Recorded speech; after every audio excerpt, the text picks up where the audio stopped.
모든 하나님 백성들에게 함께 하시기를 간절히 축원합니다. 2023년 3월 5일 사순절 두 번째 주일 주일날 예배를 다 같이 드리시겠습니다. 묵도하시겠습니다.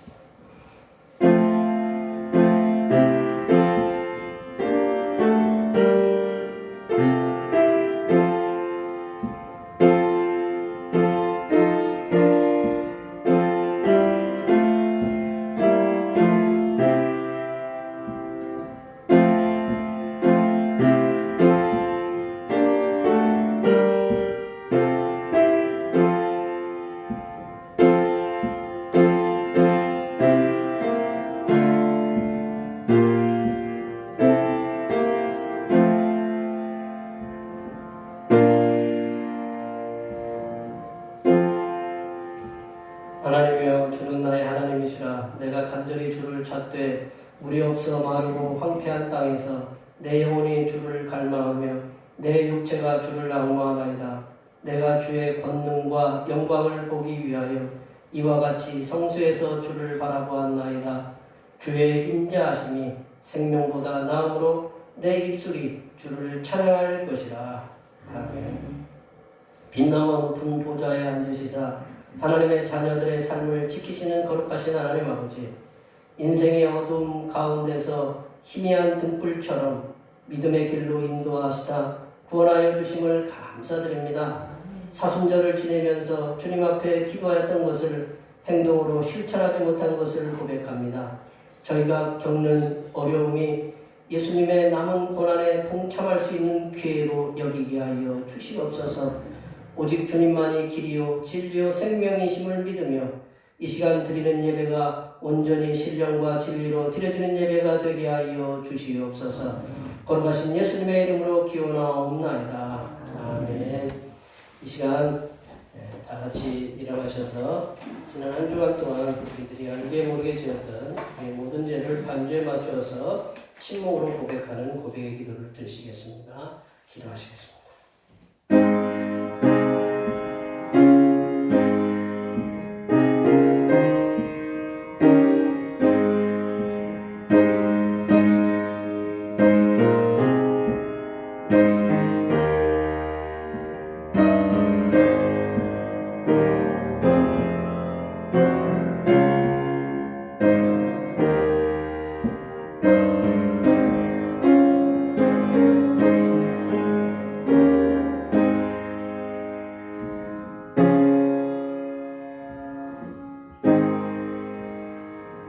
우리 하나님께서는 진심으로 죄를 고백하는 사람들에게 그 죄를 용서하기로 약속하셨습니다. 여호와께서 말씀하시되 오라 우리가 서로 변론하자. 너희의 죄가 주홍 같을지라도 눈과 같이 이어질 것이요 진홍같이 붉을지라도 양털같이 희게 되리라. 이 말씀에 의하여 우리의 죄가 용서받았음을 확신합니다.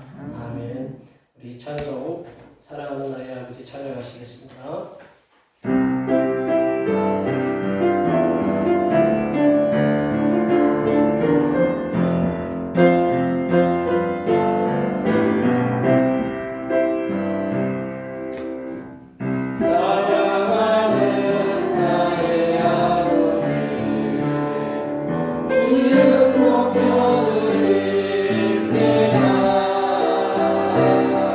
주의 나라 찬송에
125번 사순절 두 번째입니다. 하나님이여 사슴이 시냇물을 찾기에 갈급함같이 내 영혼이 주를 찾기에 갈급하니이다. 내 영혼이 하나님과 살아계시는 하나님을 갈망하나니 내가 어느 때에 나가서 하나님의 얼굴을 배울까. 사람들이 중에 내게 하는 말이 내 하나님이 어디 있느냐 하오니 내 눈물이 취하여 내 음식이 되었도다. 내 영혼아 내가 어찌하여 낙심하며 어찌하여 내 속에서 불안해하느냐. 너는 하나님께 소망을 두라. 그가 나타나 도우심으로 말미암아 내가 여전히 찬송하리로다. 낮에는 여호와께서 그의 인자하심을 베푸시고 밤에는 그의 찬송이 내게 있어 생명의 하나님께 기도하리로다. 내 반석이신 하나님께 말하기를 어찌하여 나를 잊으셨나이까. 내가 어찌하여 원수의 앞으로 말미암아 슬프게 다니나이까 하리로다. 내 뼈를 치르는 칼같이 내 대적이 나를 비방하여 늘 내게 말하기를 내 하나님이 어디 있느냐 하더라. 내 영혼아 내가 어찌하여 낙심하며 어찌하여 내 속에서 불안해하느냐. 너는 하나님께 소망을 두라. 나는 그가 나타나 도우심으로 말미암아 내 하나님을 여전히 찬송하리로다. 아멘. 사도신경으로 우리의 신앙을 하나님께 고백하시겠습니다. 나는 전능하신 아버지 하나님 천지의 창조주를 믿습니다. 나는 그의 유일하신 아들 우리 주 예수 그리스도를 믿습니다. 그는 성령으로 잉태되어 동정과 마리아에게서 나시고 본디오 빌라도에게 고난을 받아 십자가에 못 박혀 죽으시고 장사된 지 사흘 만에 죽은 자 가운데서 다시 살아나셨으며 하늘에 오르시어 전능하신 아버지 하나님 우편에 앉아 계시다가 거기로부터 살아있는 자와 죽은 자를 심판하러 오십니다. 나는 성령을 믿으며 거룩한 공로회와 성도의 교회와 죄를 용서받는 것과 몸의 부활과 영생을 믿습니다. 아멘. 다 같이 앉으셔서 찬송 19장 하시겠습니다. 찬송 19장입니다.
세상 속에 살아가면서 믿음 안에서 승리하는 삶을 주시는 하나님 아버지, 기다리던 봄바람에 새 순을 주시고 희망 가운데 삶을 허락하신 은혜를 감사드립니다.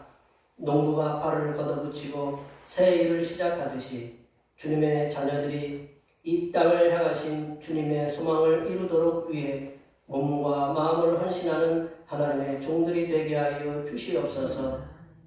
전능하신 하나님 아버지, 이 나라에 세워주신 대통령을 붙잡아 주시옵소서.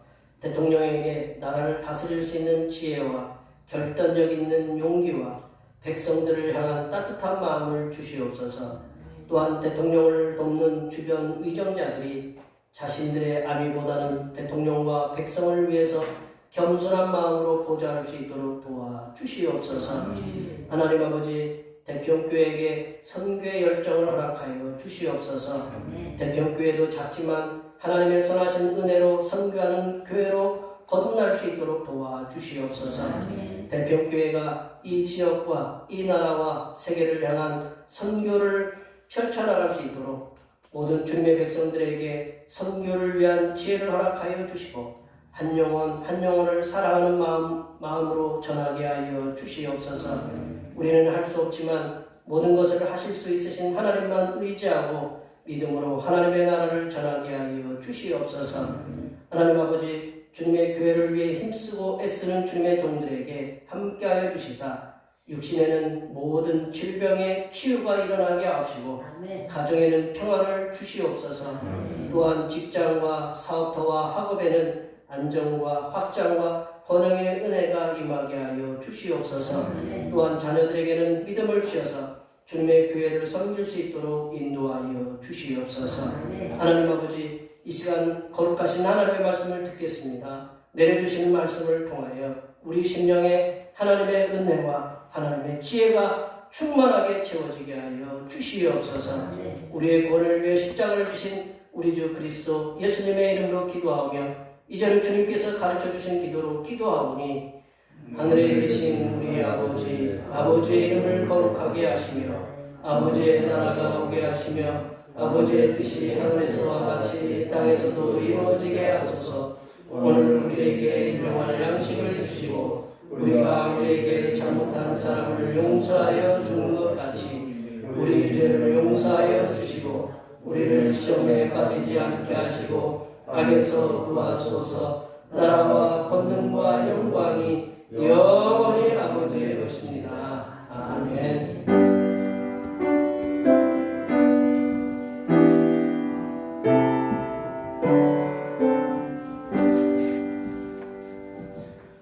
오늘 우리에게 주신 하나님의 말씀은 출애굽기입니다. 출애굽기 22장 21절 말씀과 23장 1절에서 3절 말씀입니다. 구약성경 출애굽기 22장 21절 말씀과 23장 1절에서 3절 말씀입니다. 구약성경 117쪽에 있습니다. 6쪽 7쪽에 있습니다.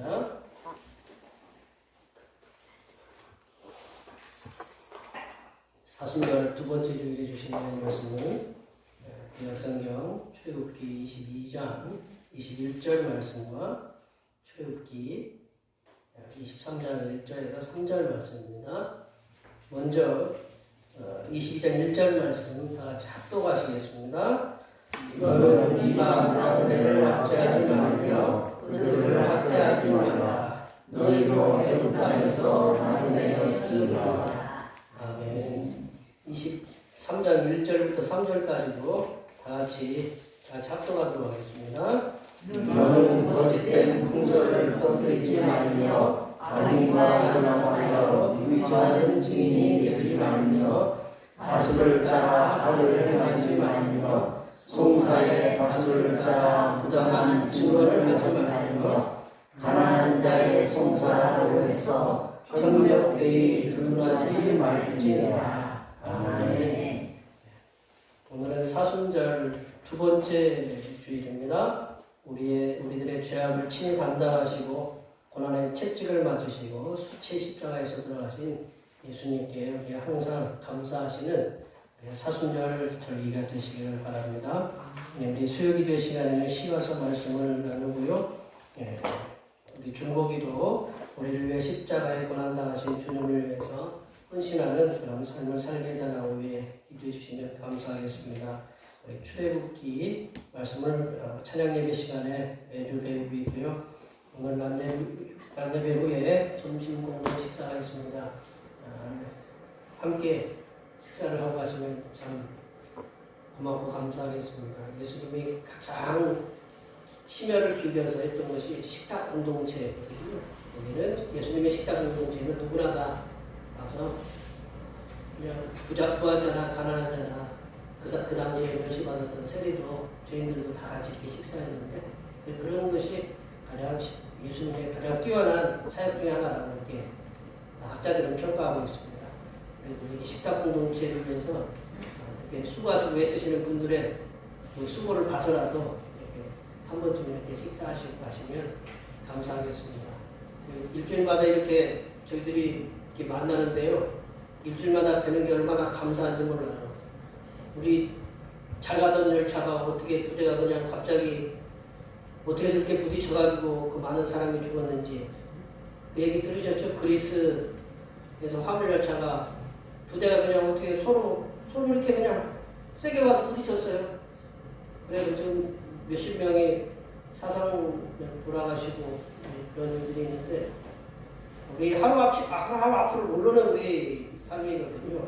그래서 앞에 옆에 뒤에 계신 분들 매주 만나면 그냥 보거니 하지 마시고 이번 한 주간도 세상에서 참 승리하기 위해서 열심히 사셨구나. 그래서 앞에 옆에 뒤에 계신 분들 축복할 때 직장에서도 또 인정받고 또 승진도 하고 또 승진도 하면 또 뭐 물질도 또 많잖아요. 또 물질도 많이 받아서 뭐 가족도 이렇게 즐겁게 하고 하나님도 즐겁게 하고 이웃도 즐겁게 하고 뭐 사업터도 마찬가지고 자녀들이 이제 멀리 떨어져 있으면 그 자녀들 손주들 들어올 소식들이 또 복된 소식들이 들려올 수 있도록 앞에 옆에 뒤에 계신 분들 직장에서도 승리하고 사업터에서도 번창하고 나는 건강도 주님께서 은혜 중에 지켜달라고 앞에 옆에 뒤에 계신 분들 날마다 많이 축복해 주시기 바랍니다. 축복합니다.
몸걸음들을 해주신 모든 분들께 감사드립니다.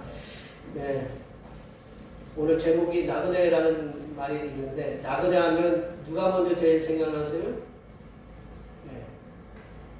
저는 나그네 하면 최희준 선생님의 하숙생이 하숙생이 제일 먼저 생각이 나. 이게 저것도 몇 번 적이 했는데 하숙생이라는 말이 이제 하숙생은 계속 거하는 거 아니잖아요, 그죠? 이게 이렇게 가사에 보듯이 그 인생은 나그네에게 어디로 왔다가 어디로 가는지 제가 좀 음치라서 여기서 저거를 갖다 부르기는 좀 그렇고 각자 이제 머릿속에 생각하시면서 부르세요. 왜 어디로 갔다 어디로 가는지 구름처럼 흘러간다. 그렇죠? 그리고 이렇게 이 땅에서 정도 주지 말고 열심히 살긴 살아가되 너무 이렇게 우리 삶을 갖다가 이 최희준 선생님도 3년 전인가 4년 전에 돌아가셨는데 이렇게 그런 너무 이렇게 깊이 이렇게 두지 말라라는 거죠. 정음 같은 거. 그리고 뭐 흘러가는 게 구름처럼 이렇게 가는데 구름을 잡을 수가 없잖아요. 우리들이 그런 것처럼 우리들의 삶을 우리가 어떤 이곳에 내가 영원히 살 것처럼 그렇게 하지 말라라는 그런 의미인 것 같아요. 이 땅에 존재하는 모든 인생들은 하수생처럼 나그네 인생이라는 의미로 이렇게 보면 이렇게 될 것 같습니다. 나그네 그 사전적인 의미가 뭐냐? 나그네 사전적 의미를 갖다가 국어 사전에서 이렇게 제가 제 거 찾아본 게 아니지만 국어 사전에 이렇게 찾아보면 이렇습니다. 제 고장을 떠나 다른 곳에 머물거나 떠도는 사람을 이렇게 나그네라고 해요. 나그네. 네. 그래서 고향을 떠나거나 고국을 떠나서 타지에서 타국에서 살아가는 사람을 이렇게 나그네라고 이렇게 얘기합니다. 그래서 성경에서도 하나님께서 명령하신 것 중에 그 억압하거나 소홀히 여기지 말아야 될 대상이 세 부류가 있어요. 하나님께서 성경에서 보면 소홀히 여기지 말고 학대하지 말고 함부로 대하지 말라고 얘기했는데 객과 고아와 과부를 이렇게 세 부류를 얘기했거든요. 이 객은 나그네라는 거죠. 앞서 설명한 것처럼 나그네는 그 당시에 부모가 없으면 이게 고아잖아요. 부모가 있어도 이렇게 요즘은 이렇게 맡기고 이제 그런 것이 있잖아요. 부모가 없는 그런 자녀, 그리고 남편이 없어요. 그 당시에, 그러니까 그 과거, 수천 년 전에, 과거에 그 남편이 없으면 굉장히 홀대를 받아요. 그래서 경제적으로, 사회적으로 홀대를 받는 그런 과부와 함께 이 세 부류가, 객고와 과부, 이 세 부류가 그 소홀히 대하지 말아야 될 그런 대상이었다는 거죠. 그래서 오늘 본문 말씀에서도 여호와 하나님께서는 시내산에서 율법의 말씀을 이렇게 주셨습니다.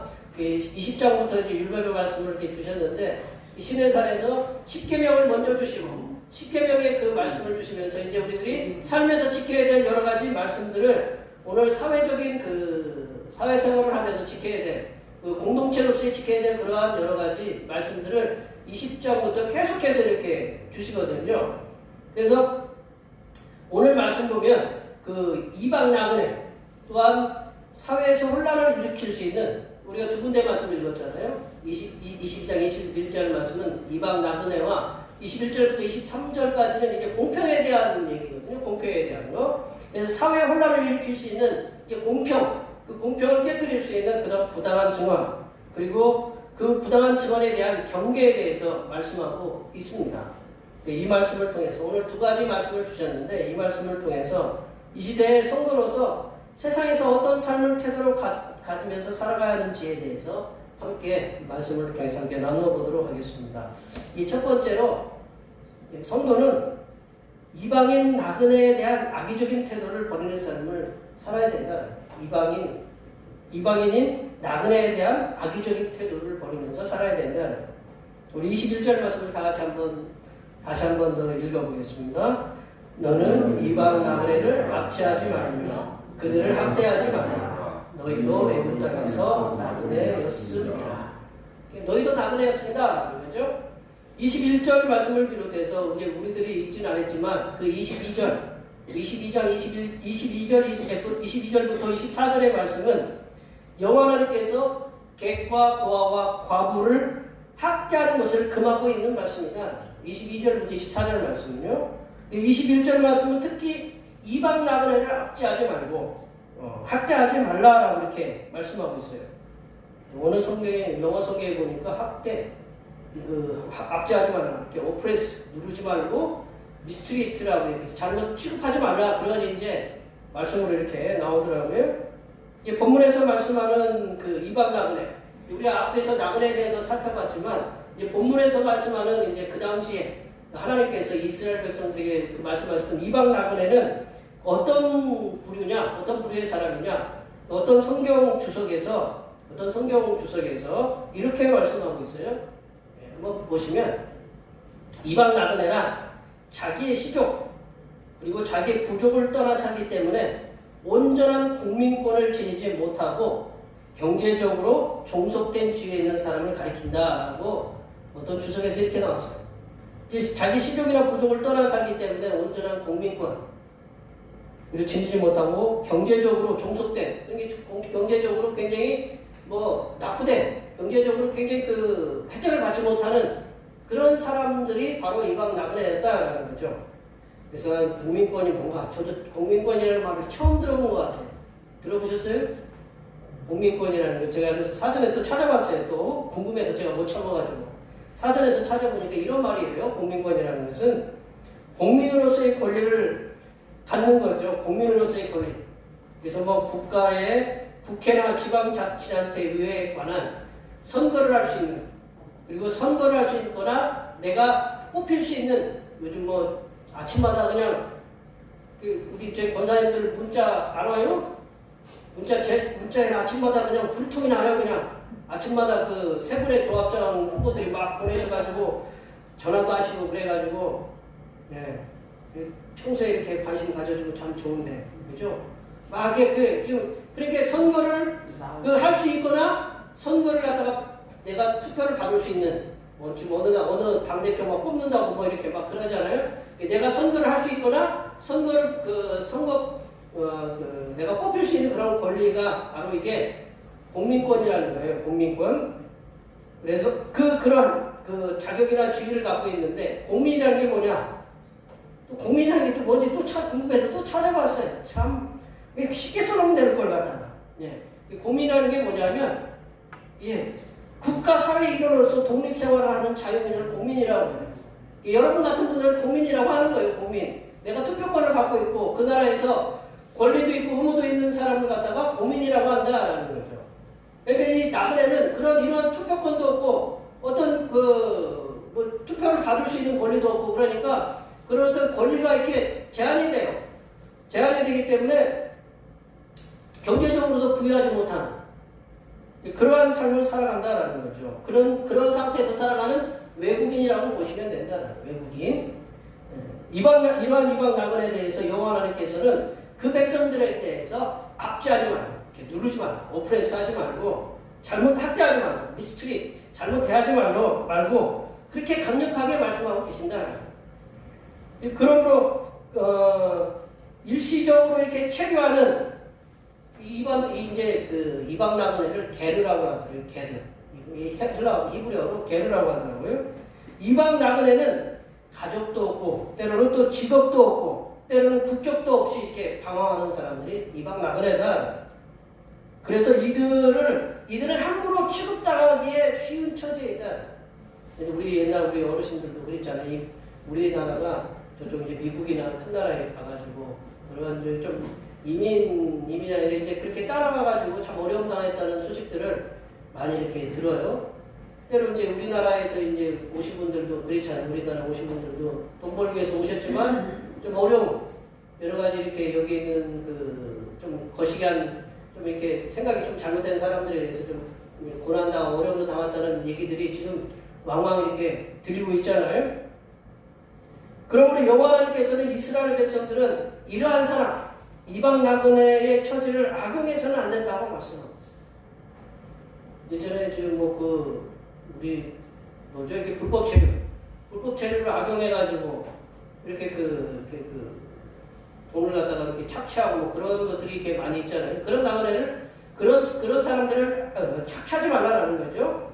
여호와 하나님께서는 이스라엘 백성들에게 이방 나그네를 압제하거나 학대하지 말라라는 그런 말씀의 근거가 뭐냐면 21절 끝에 보면 너희도 나그네였기 때문에 그렇다. 너희도 애굽에서 나그네였기 때문에 함부로 이방 나그네들을 압제하거나 학대하지 말라라고 이렇게 말씀하고 계십니다.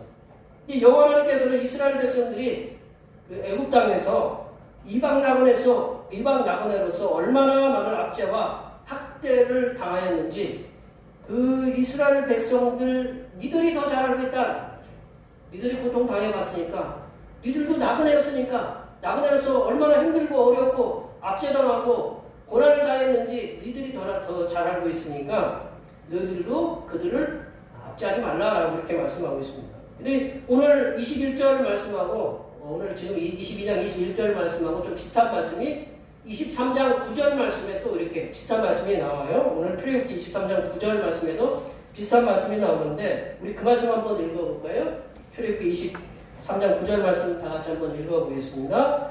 너는 이방 나그네를 압제하지 말라. 너희가 애굽 땅에서 나그네 되었음즉 나그네의 사정을 안다. 나그네의 사정을 안다라는 거죠. 나그네의 사정을 니들이 나그네 되었으니까 나그네의 사정을 안다라는 거죠. 여호와께서는 이스라엘 민족도 애굽에서 그런 어려움을 겪었었기 때문에 이방 나그네의 그런 고통의 사정들을 잘 알고 있어서 이방 나그네를 학대하거나 압제하지 말라고 강력하게 말씀하고 있습니다. 우리 어르신들이 그러잖아요. 우리 어르신들이 흔히 하는 말이 있어요. 흔히 하는 말을 제가 이렇게 한번 찾아봤습니다. 표현이 이거는 우리 어른들이 하시는 말씀이에요. 요즘은 과부라고 안 하고 홀로 된 여인이라고 이렇게 얘기하는데 이제 과부 사정은 과부가 안다. 근데 또 표현을 또 찾아보니까 과부 사정은 호라비가 아니고 표현이 제가 쓴 게 아니에요. 우리 어르신들이 보통 쓰는 글을 제가 본 거거든요. 호라비 사정은 과부가 안다. 예. 아세요? 어떠세요? 예. 그 사정이 되어봐야 그 사람의 마음을 알 수 있다라는 거죠. 나그네였던 사람이 나그네 사정을 알기에 나그네들을 어떠한 이유로든 압제하거나 학대하지 말 것을 말씀하고 있습니다. 우리 한자어로 동병상련 있잖아요. 같은 병을 알아보면 그 마음의 고통들을 이렇게 알 수 있잖아요. 동병상련. 그거랑 똑같은 얘기죠. 어느 보도에 의하면 우리나라의 이방인으로서 외국인들이 얼마큼 되는가? 그 이방인으로서 살아가는 사람들의 수가 약 250만 명이라고. 250만 명. 우리나라 인구가 5,200만 명이죠. 우리나라가 지금 OECD 국가 중에 출산율이 0.78인가 해야 돼서 최하위라고 이렇게 얘기하더라고요. 20만 명이 안 된다. 그런 보도가 이렇게 되고 있는데 우리나라 인구 중에 250만 명이면 20명 중에 1명꼴로 이방인이다. 이제 이들은 우리나라 사람들 가운데 한 일원이에요. 한 일원입니다. 낯선 땅에 이방인으로서 살아가는 사람들에게 우리들도 표현이 그렇지만 일제의 어떤 압제도 당해보고 많은 침략들을 당해봤잖아요. 어떻게 보면 우리가 굉장히 작은 나라인데 위에서도 치고 아래서도 치고 그래서 우리들이 참 근성이 좋아진 것 같아요. 많이 맞을수록 맷집이 좋아지잖아요. 그죠? 우리나라 그래서 그런 얘기 하잖아요. 미국한테도 미국놈이라고 미국놈이라고 하잖아요. 중국한테도 떼놈이라고 바뀌었네. 이렇게 욕하는 사람이 우리나라밖에 없다는 거예요. 우리나라는 하도 많이 맞아보고 또 싸워서 이렇게 근성이 강해져서 우리도 이방 나그네였어. 이렇게 많은 어려움들을 겪어봤기 때문에 그러한 심정으로 다른 나라에서 우리나라에 와가지고 살아가는 그들을 압제하거나 학대하지 말고 그들의 사정을 깨달아 알고 그들을 사랑으로 품는 그런 삶을 살도록 우리가 힘써야 된다. 특별히 하나님의 자녀된 우리들은 이방 나그네 된 자들을 전도와 선교의 대상자로 생각하기 전에 참 이게 우리가 하나님 명령에서 우리 안 믿는 사람들 전도하고 선교하잖아요. 제일 큰 문제가 그거래요. 전도와 선교하는 게 우리가 봉사를 우리가 제일 많이 하는데 기독교인들이 근데 제일 호감도가 떨어지는 게 왜냐하면 오로지 그 목적으로만 한다는 거예요. 전도와 선교로 대상으로 딱 그 목적이 끝나면 나몰라라 한다는 거죠. 그러니까 우리가 전도와 선교하는 것은 자연스러운 일이지만 우리가 그보다 더 한 단계 더 넘어서 그 전도와 그 선교의 대상적으로 우리가 그들을 품기는 하지만 그보다 한 단계 더 넘어서 그들을 하나님의 형상으로 우리들과 똑같은 하나님께서 창조하신 하나님의 형상으로 우리가 받아들여야 된다. 그렇게 깨닫고 그들을 사랑으로 끌어안고 살아가도록 힘쓰시는 하나님의 귀한 종들이 되시기를 간절히 축원합니다. 두 번째로 성도는요 거짓 소문 그리고 거짓 증언 불법을 행하지 않도록 힘써야 된다. 특별히 성도는 거짓 소문, 거짓 증언, 불법을 행하지 않도록 해야 된다. 1절부터 3절 말씀을 한꺼번에 우리가 다 이렇게 묶어서 제가 말씀을 드렸는데 23장 1절 말씀입니다. 23장 1절 말씀을 다 같이 한번 읽어보겠습니다. 너는 거짓된 풍설을 퍼뜨리지 말며 악인과 연합하여 위증하는 증인이 되지 말며 여호와 하나님께서는 이스라엘 백성들에게 거짓된 풍설을 퍼뜨리지 말라고 말씀하셨어요. 풍설이 뭐냐? 그러니까 풍문이라고. 풍문으로 들어서 뭐 그런 노래 있지 않아요? 풍문. 이게 풍문이라는 게 이제 그 다른 번역 성경에 이걸 찾아보니까 근거 없는 말이다. 다른 성경에 번역된 성경을 보니까 근거 없는 말이다. 이게 그 시대에도 지금부터 3000년 전 넘게 되는 그 시절에도 근거 없는 거짓말이 사회에 얼마나 악영향을 끼친다는지를 지금 이게 하나님께서도 잘 알고 계신다는 거죠. 여호와께서는 어떤 사람이나 어떤 공동체가 거짓 소문으로 인해서 한 개인이 삶이 파괴될 수 있고 한 공동체가 와해될 수 있다는 것을 잘 알고 계시기 때문에 절대로 거짓된 소문을 퍼뜨리지 않도록 그렇게 말씀하고 있습니다. 보면 우리는 좋은 얘기는 금방 안 나가잖아요. 그죠? 좋은 얘기는 금방 안 퍼져요. 근데 우리도 그렇잖아요. 이게 뒤에서 우리가 표현이 죄송합니다. 뒤에서 씹는 거 좋아하잖아요. 누구 딱 나가면 누가 화장실 딱 거기 우리 같이 식사하다가 화장실 딱 가면 막 씹어. 그래 딱 보면 딱 언제 그랬는지 또 사람 딱 나가면 막 씹어. 그 씹는 거 좋아하잖아요. 그래 껌을 좋아하는지 하여튼. 그리고 또 거짓말하지 말라고 말씀하고 있습니다. 거짓 증언하지 말라고 했는데 2절에 보면 특히 악인과 연합해서 위증하는 증인이 되지 않도록 강력하게 경고하고 계십니다. 악인과 연합해서 위증하는 증인으로 말미암아 무고한 자가 생명을 잃게 될 수 있기 때문이다 라는 거죠. 2절 말씀에서 더 나아가서 보면 다수의 횡포를 금하라 라는 거죠. 다수의 횡포. 이 다수를 따라 악을 행하지 말라라고 2절 말씀에 되잖아요. 다수를 따라 악을 행하지 말라. 송사의 다수를 따라 부당한 증언을 하지 말라고 이렇게 말씀하고 계십니다. 또 더 나아가서 재판의 공정성과 형평성을 가지라고 말씀하고 있어요. 재판의 공정성과 형평성. 우리 3절 말씀에 보시면 3절 말씀에 가난한 자의 송사라고 해서 편벽대이라는 말을 이렇게 그러니까 편애하다, 영어로 이렇게 바꿔서 부르는데 편애하다라는 거죠. 편애하게 두둔하지 말라라는 거예요. 이게 조금 말씀이 좀 하나님도 조금 너무하다고 생각했잖아요. 가난한 자의 송사라고 해서 편벽대에 두둔하지 말라. 그리고 재판에 있어서 가난한 자의 악을 봐주는 것도 악이다라는 거죠. 그리고 부자라고 해서 무조건 나쁜 짓을 했다고 판단해서도 안 된다는 말씀을 우리가 읽어야 된다라는 거죠.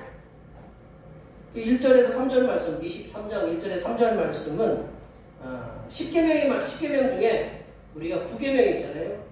이웃에 대해서 거짓 증언하지 말라 하는 그 말씀을 이렇게 풀이해놓은 거예요. 그거를 자세하게 설명해놓은 말씀이 9절, 1절부터 3절 말씀이에요. 제가 모세오경을 저도 이제 신대원 들어가려고 공부를 좀 성경책을 좀 열심히 읽어봤어요. 그때 아직 잘 못 읽어요. 우리 신대원 공부, 우리도 지금 신학생이 한 명 계시지만, 그때 안 읽으면 신대원 들어가려고 이렇게 기를 쓰고 공부하지 않으면 성경 잘 안 읽어요, 목사들도. 근데 지금 저도 이제 말씀을 갖다가 오고가며 이제 듣고 있는데, 그때 말씀을 이렇게 읽어보면, 모세오경, 창세기, 출애굽기, 레위기, 민수기, 신명기, 근데 더 나아가서 이제 여호수아, 모세육경이라고 하시는 분이 있는데, 이 모세오경을 보면 어떤 말씀이냐면, 이 10계명의 말씀을 풀어놓은 것 뿐이에요. 10계명의 말씀을 자세하게 풀어놓은 거예요. 또 더 나아가서 제가 철학에 대해서 얘기를 안 하려고 했더니, 우리가 지금 배우고 있는 철학은, 우리 옛날에 플라톤이라는 사람이 있어요. 플라톤하고 아리스토텔레스. 플라톤은 안 보이는 거에 대해서 이제 설명했고, 아리스토텔레스는 보이는 거에 대해서 현상론이고 이제 이데아 이렇게 설명했는데, 지금의 모든 철학은 이 두 사람의 그 얘기를 조금씩 토를 달아놓을 뿐이다, 그런 얘기하고 있어요. 모든 이 땅에 존재하는 철학들은 어떤 화이트헤드라는 그런 철학자들은 얘기를 했는데, 우리 십계명도 마찬가지로 모세오경 그리고 이스라엘 백성의 근간을 이루는 말씀이 십계명이에요.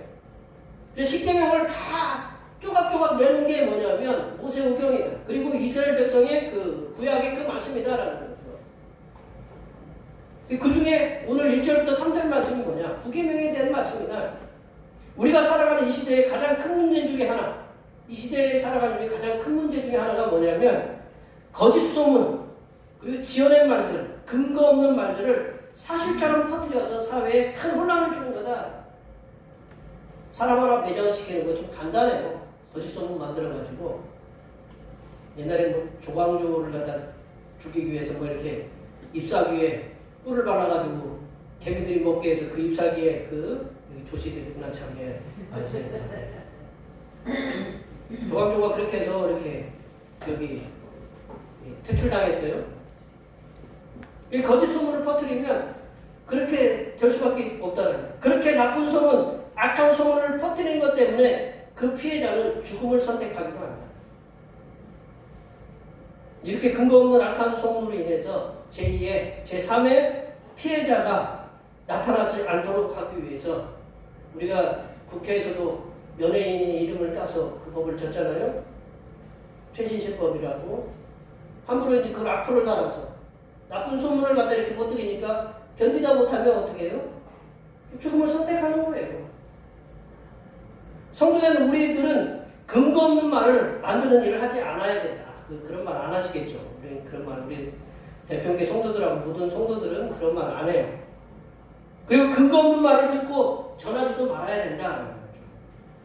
근거 없는 말들에 대해서 우리가 이게 진짜냐 거짓말이냐 내가 확신하지 않고서는 그런 게 이게 진위 여부가 내 각각 판단되지 않으면 얘기하지 말아야 된다.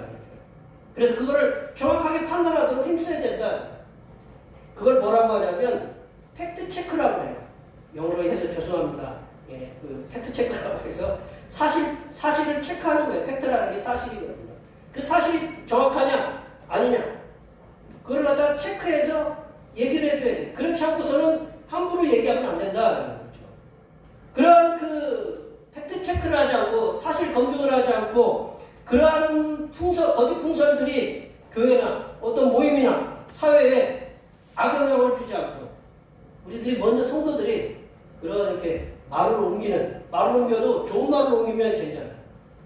좋은 말을 옮기는 거는 권해도 돼요. 어떤 사람 참 어떤 일을 참 이렇게 해놓은 거 보니까 참 잘했다.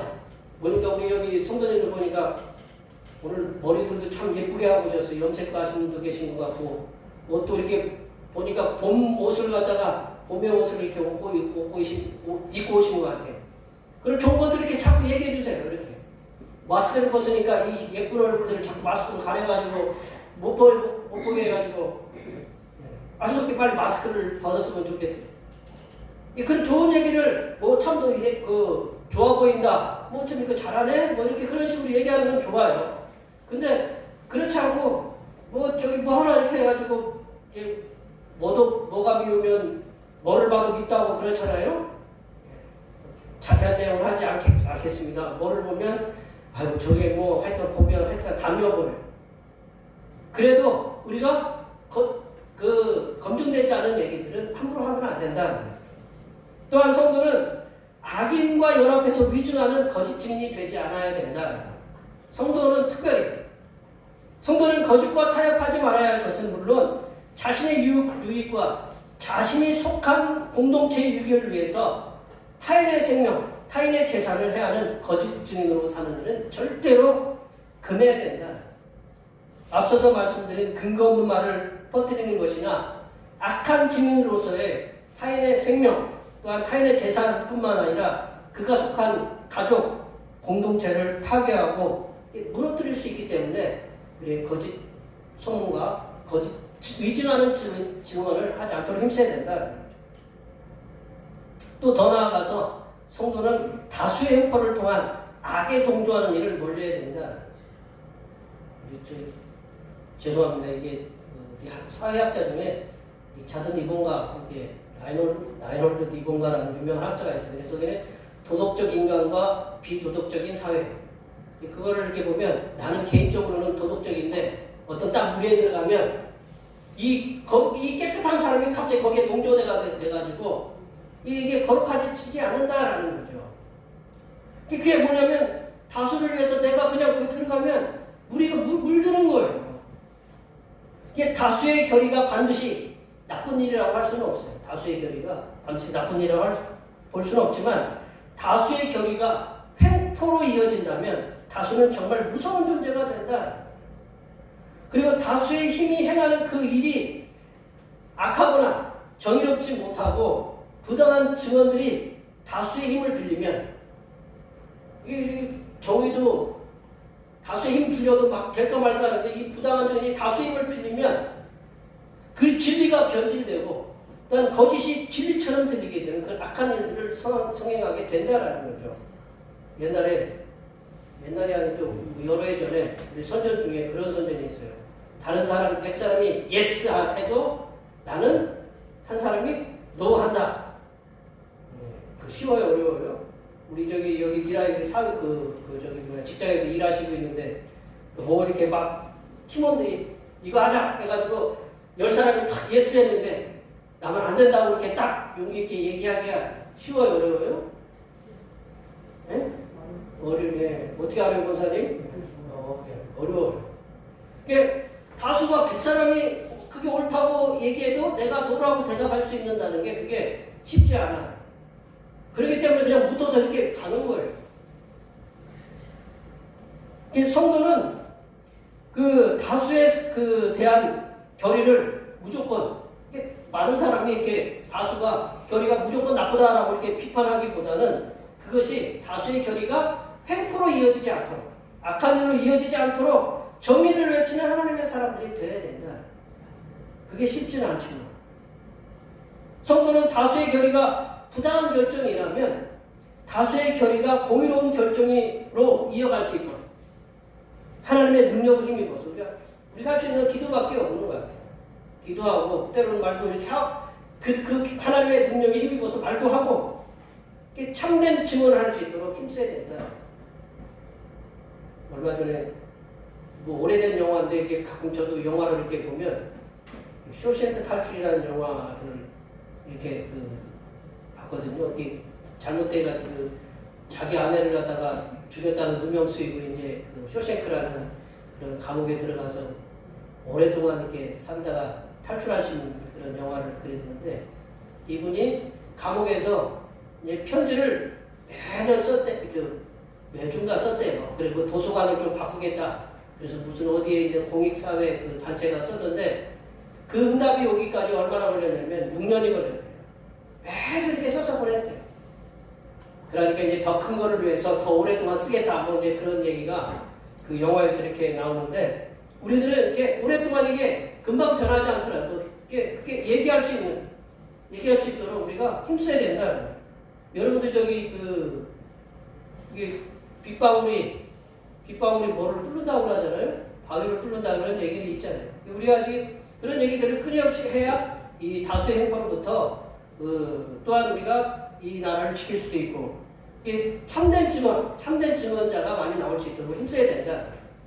또 이 재판에 관련된 말씀인데요. 3절 말씀은 재판에 관련된 말씀인데 형평성과 공정성을 갖도록 힘써야 된다. 가난한 사람이라고 무조건 편애해서 봐주는 것도 잘못이다. 가난한 사람이 잘못했어요. 도둑질하는 걸 봤어요. 잘못했으면 그거는 잘못했다고 이렇게 벌을 줘야 된다라는 거죠. 그리고 부자라고 해서 무조건 잘못했다는 논리로 이끌어가는 것은 안 된다라는 거죠. 반대로 가난한 자에게 무조건 재판을 불리하게 하거나 반대로 부자들의 손을 무조건 들어주는 재판도 그런 부담성도 경계해야 된다. 모세율법의 정점, 모세율법 중에 우리 제사를 다루는 말씀이 레위기거든요. 레위기에서는 재판의 공정성과 형평성에 대해서 이렇게 결론 짓듯이 이렇게 말씀하는데 레위기 19장 15절 말씀 저기 기록되어 있는데 다 같이 한번 읽어보겠습니다. 너희는 재판할 때에 불의를 행하지 말며 가난한 자의 편을 들지 말며 세력 있는 자라고 두둔하지 말고 공의로 사람을 재판할지니. 하나님께서는 재판에 있어서는 사사로운 감정들을 내려놔라라는 거죠. 그 재판을 공의로 재판할 것을 요청하신다. 재판의 생명은 공의와 정의예요. 우리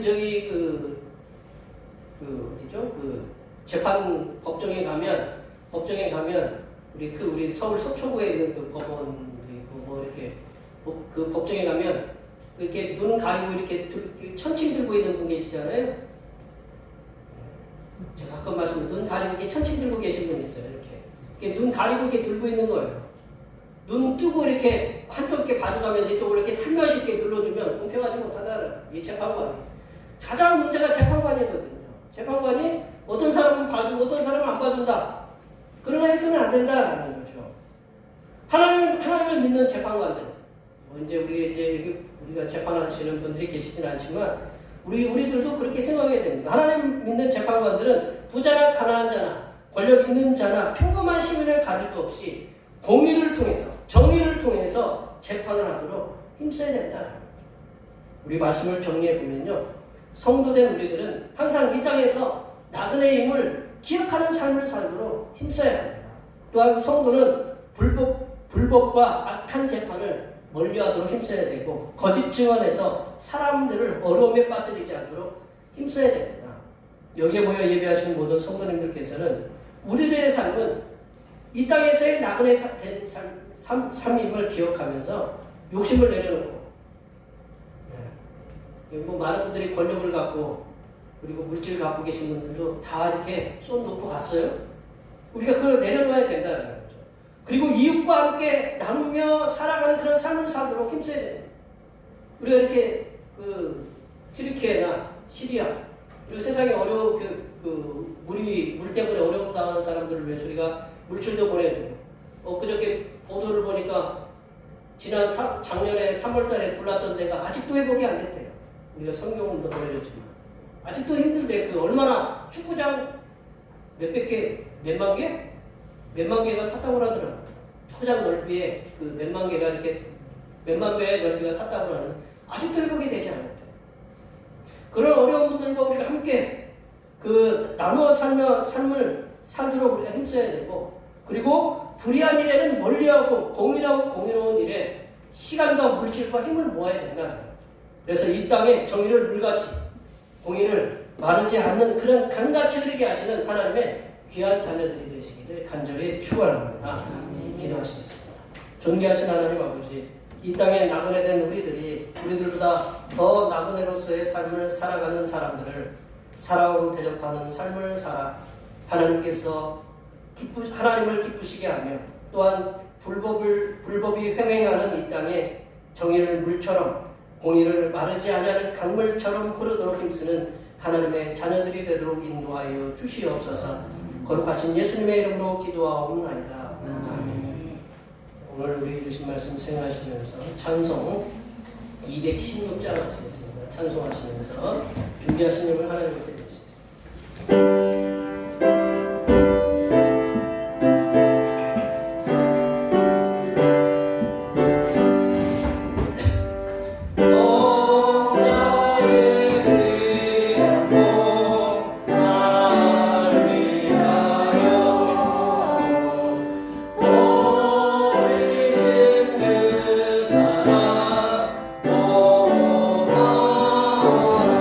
내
비와 빛을 주시어서 우리들의 삶을 풍요롭게 하신 하나님 아버지, 걱정과 근심으로 살아가는 자녀들에게 하늘 응답으로 채워주신 은혜를 감사드립니다.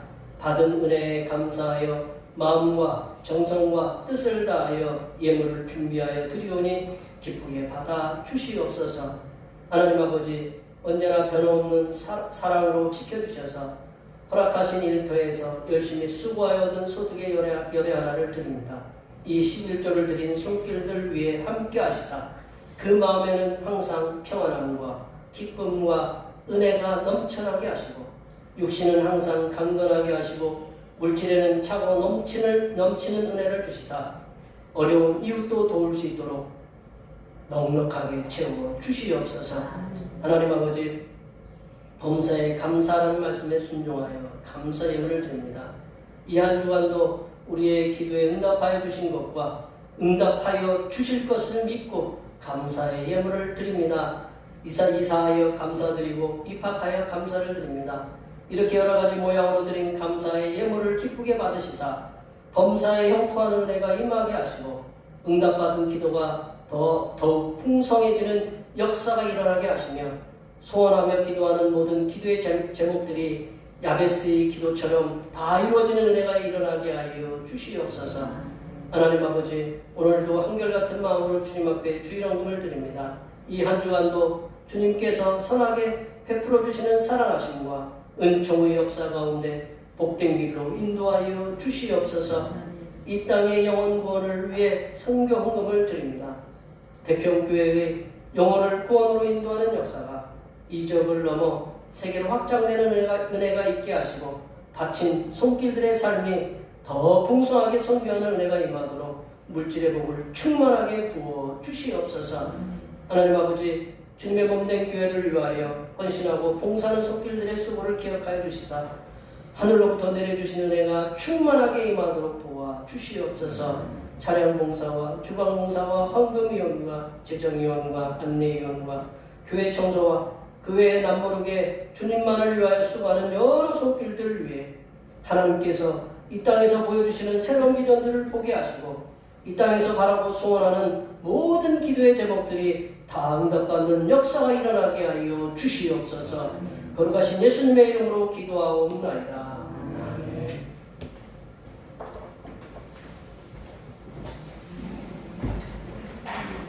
진행하셔서 사명선언문 제청하시겠습니다. 대평교회 사명선언문. 대평교회 사명은 하나님께서 우리와 함께 하시는 절대 믿음과 우리 가족을 사랑으로 구원하여 주심과 교회를 부흥시켜 주심을 기전 삼아 지역과 나라와 세계의 소금과 빛의 사명을 감당하는 것입니다. 믿음으로 하나님을 기쁘시게. 아멘. 거룩한 삶 고지 전하시겠습니다.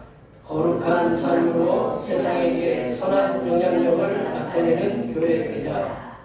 우리 결단의 찬송 선한 능력으로 찬양하시겠습니다.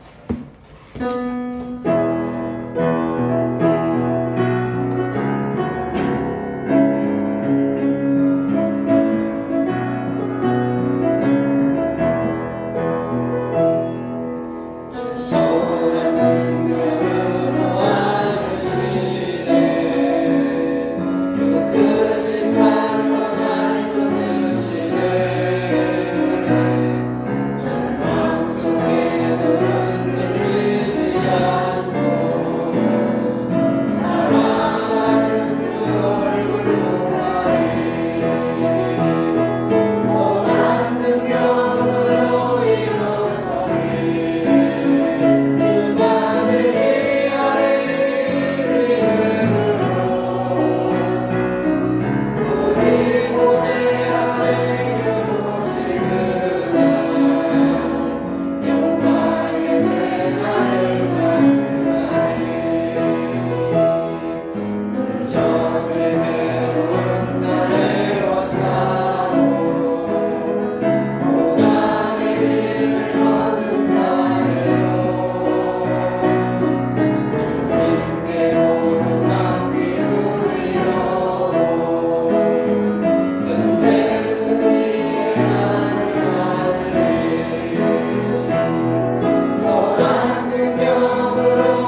나그네 된 인생들을 눈동자처럼 보살펴 주시는 하나님 아버지의 무한하신 사랑하심과 세상에 존재하는 모든 사람들이 부당한 대우를 받지 않도록 도와주시는 보혜사 성령 하나님의 교통하심과 교제하심과 위로 충만하게 하시니 성도로서 세상에서 공평과 정의로운 삶을 살아가기로 다짐하는 여기 모인 모든 주님의 백성들을 위해와 그들의 가정과 건강과 직장과 사업과 학업 위해와 올해 모든 농사와 모든 계획들 위해와 흩어져 있는 모든 자녀손들 위해와 이 자리에 함께하지 못한 모든 태평교회 권속들 머리머리 위해와 이 나라의 간호사 권리 보호를 위한 의료법 개정을 둘러싼 의료계의 분쟁이 지혜롭게 해결되게 하시는 하나님의 은혜와 그리스 열차 충돌사고로 갑작스럽게 유명을 달리한 수많은 심령들과 그 가족들을 위해 하나님의 위로하여 주심의 역사가 이제부터 영원토록 함께하옵시기를 간절히 축원하옵나이다.